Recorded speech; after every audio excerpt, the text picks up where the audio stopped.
Prosseguimos então.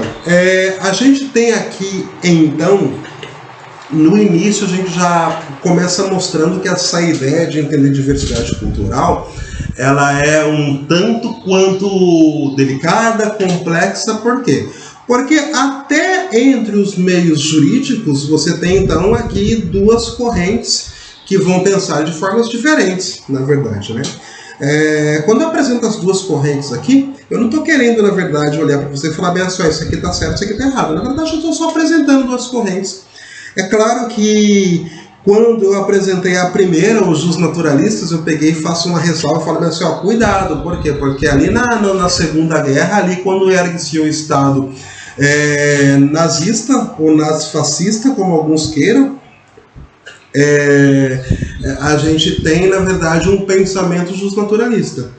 E aí depois eu pego e falo no justpositivismo e não faço nenhuma ressalva, mas a ressalva, na verdade, se eu não faço é porque ela já está aí.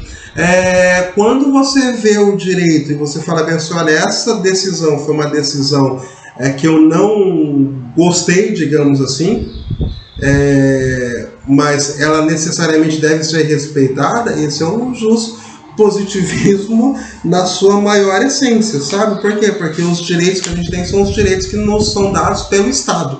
Eles não são direitos naturais nossos.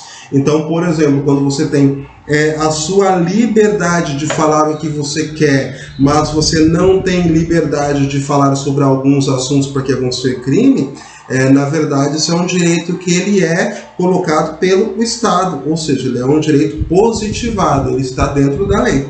Certo? Então, quando a gente entra em qualquer zona de conflito, por exemplo, com os representantes políticos, a gente também está entrando em conflito com a ideia do justpositivismo. Afinal de contas, quem está fazendo a lei? Os políticos, certo? Feito essas duas coisas, feitas essas duas ideias, olhadas essas duas análises, a gente vai então começar a falar um pouco como é que funciona aí a diversidade cultural dentro do que a gente tem, dentro do que a gente está. O principal aqui é entender que a gente tem N culturas. E quando eu falo N culturas, não estou dizendo que, olha, a gente tem a cultura nossa aqui que é de um jeito, a gente tem a cultura europeia que é de outra, a gente tem a cultura norte-americana que é de outra. Na verdade, não. A gente está falando de culturas diferentes dentro do nosso próprio espaço, aqui dentro de micro-relações. Certo? A gente já falou alguma coisa, então, como é que funciona direitos humanos em macro-relações. Se a gente for entender ainda em macro-relações, por exemplo, quando a gente fala norte-americanos, é necessário entender, por exemplo, que o México está ali. Ele também seria alguma coisa ali mais próxima aos Estados Unidos do que a nós, certo? Pena que eu não posso, não consigo compartilhar aqui o que eu estou pesquisando aqui no meu computador. Opa! De repente, se eu tivesse com ele já completamente aberto, eu conseguiria, né? Mas, enfim, né? Eu estou olhando aqui, dando uma olhada no próprio mapa do que a gente tem ali de América do Norte. América do Norte, então, aqui no mapa, se você for olhar, ele vai ser composto por 3 países, o Canadá, os Estados Unidos e o México, certo? O que acontece? A gente tem Canadá e Estados Unidos com grandes potências. O Canadá, aquela coisa um pouco mais discreta, os Estados Unidos, nada discretos. Então a gente olha e fala bem assim, norte-americanos, a gente simplesmente olha os Estados Unidos. Só que se você for parar para pensar em ideia de continente, América do Sul e América do Norte, o México ele é parte do continente, ele é a parte do que a gente chama de norte-americanos. Provavelmente, se você pensar, não estou falando nem olhar, nem fazer essa pesquisa que eu estou fazendo aqui nesse momento, mas se você olhar assim, mentalmente o que você tem de cultura mexicana e cultura americana, ela tem um choque muito grande. Ou seja, a gente não consegue falar, mesmo quando a gente fala em macros conceitos, falar assim, nós somos diferentes, a América do Sul é uma coisa e a América do Norte é outra. Não, a América do Sul ela é uma série de coisas diferentes. A América do Norte também é uma série de coisas diferentes. Até porque se for analisar o próprio Estados Unidos, a cultura negra se faz de uma forma, a cultura branca se faz de uma outra forma, e mais uma N formas de culturas que vai ter. parar para respirar um pouco, porque senão começa a falar muito, esse vídeo vai ficar com 2 horas. Vamos com calma. Agora a gente pega então o Brasil, a gente pega nossas relações aqui do nosso país. Você tem N formas de pensamento, eu vou colocar 2 aqui.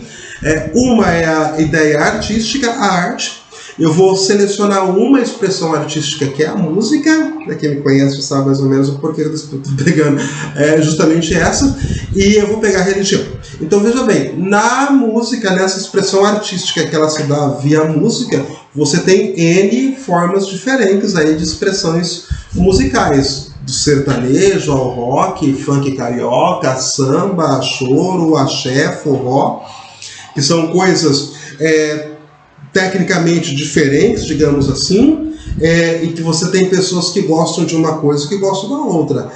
Na religião também vai ter essa mesma ideia, você vai ter N religiões. E quando a gente fala N religiões, a primeira ideia que a gente vem na nossa cabeça, que nos vem à cabeça, são N religiões cristãs que vai ter, né? Olhar e falar bem assim, olha, a gente tem religião católica, daí a gente tem religião que começa a chamar de protestante, hoje em dia a gente usa mais o termo evangélico, aí dentro da religião evangélica você tem N representações, dentro da própria igreja católica hoje em dia você tem o catolicismo romano, tem o catolicismo anglicano, você tem N representações, porém não estou falando apenas dessas N representações, a gente tem muito mais que isso.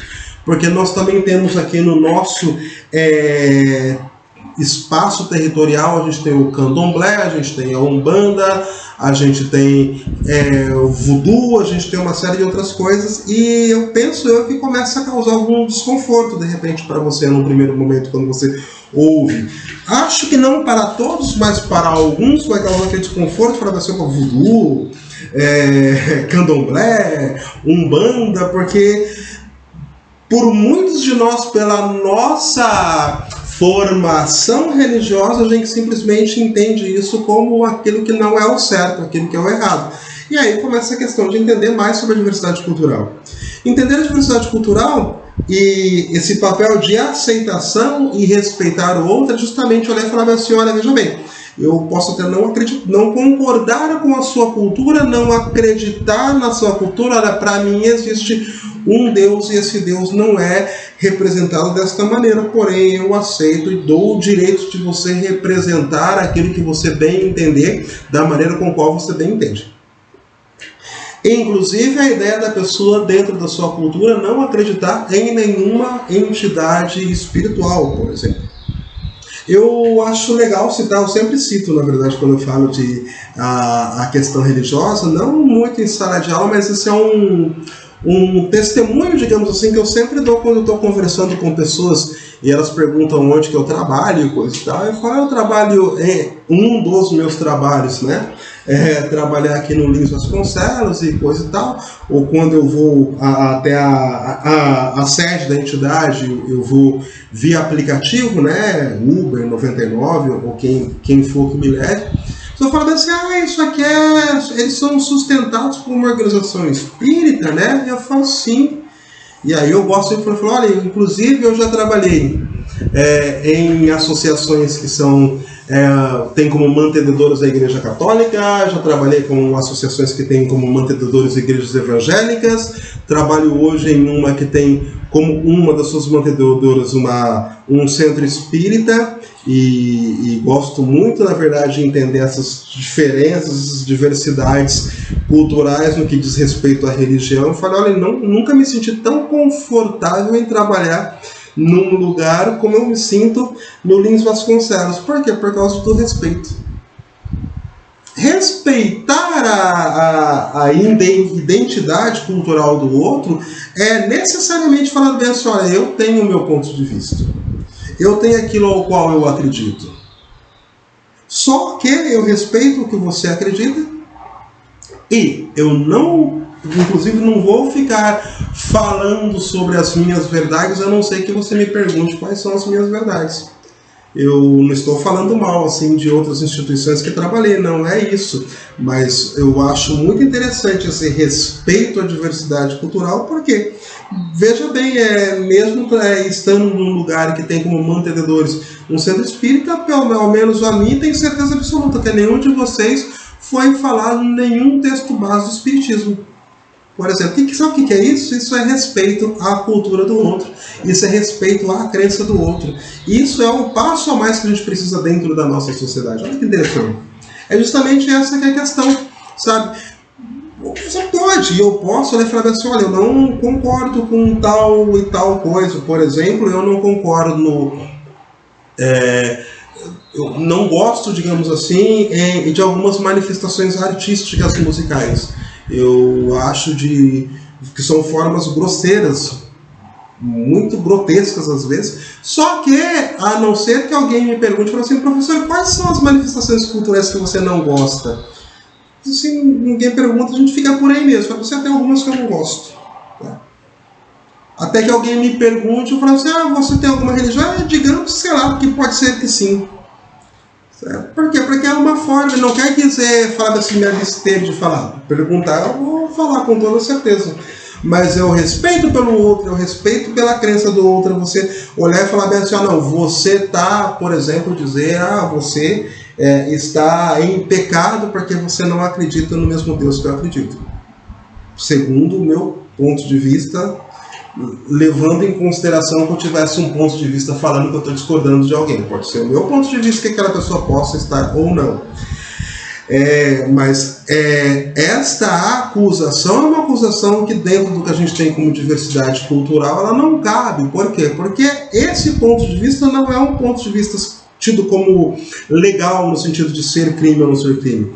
Veja bem, não é configurado uma prática de crime dentro do nosso código penal você expressar alguma fé religiosa que seja avessa à do seu vizinho, por exemplo. Certo? O seu vizinho pode ter uma fé, você pode ter outra, e o outro vizinho pode não ter fé alguma. Certo? Você pode gostar de axé, o seu vizinho pode gostar de funk carioca, e o outro gostar de rock, não tem problema algum. Certo? A gente entende e respeita essas diferenças, certo? Por quê? Porque a cultura, ela vai ser necessariamente entendida de forma diferente por um ou por outro. Vou pegar como exemplo uma série que está aí num desses streamings, que é o Vikings. Vikings, em algum momento, mostra ali o choque de culturas, né? O choque daquela dita como cultura nórdica antiga, e você tem o cristianismo ali. Em algum momento estão em guerra, em algum momento falam assim, olha, beleza, principalmente entre dois personagens, eu falo assim, você tem a sua fé, eu tenho a minha, e tá tudo certo aí, você com o seu Deus e eu com o meu. Ou seja, aqueles dois personagens, eles entenderam um pouco essa ideia do respeito à diversidade cultural. Ele entendeu a ideia de que o outro, ele é o outro, ele não é alguém necessariamente 100% como a mim. E por ser o outro, ele pode ter N ideias diferentes, ele pode ter N formas diferentes de pensar. Então, entender esse mundo em sociedade, entender esse mundo que vai se expressar de várias formas, entender necessariamente que a gente tem outras formas de falar. A partir deste conceito, a partir deste quesito, a gente vai começar então a olhar grupos humanos e vamos começar a ver como que isso interfere no mercado de trabalho. E é claro, isso aí para o próximo vídeo. Até mais!